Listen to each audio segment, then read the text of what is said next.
ಶ್ರೀಮಾತೆ ತುಳಜಾದೇವಿ ದುರ್ಗಾ ಲಕ್ಷ್ಮೀ ಸರಸ್ವತಿ ಭವಾನಿ ಭಕ್ತ ಸಂಕೋಶೆ ಏಳಮ್ಮ ಬೆಳಗಾಯಿತು.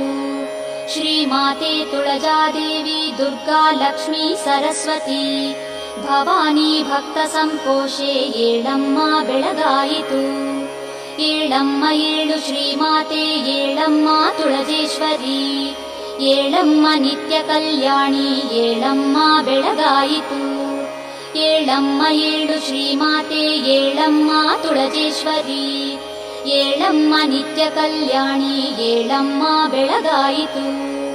ಸಹ್ಯಾದ್ರಿ ತಪ್ಪಲಲಿ ಶ್ರೇಷ್ಠ ಪ್ರದೇಶವಾದ ಶ್ರೀ ಬಾಲಘಾಟ ಶುಭ ಕ್ಷೇತ್ರದ ಕೊಳ್ಳದಲ್ಲಿ ರಾರಾಜಿಪಾ ಜನನಿ ಶ್ರೀಕರಿ ಲೋಕಮಾತೆ ಅಂಬಾ ಭವಾನಿ ವರದೆ ಬೆಳಗಾಯಿತೇಳು. ಸಹ್ಯಾದ್ರಿ ತಪ್ಪಲಲಿ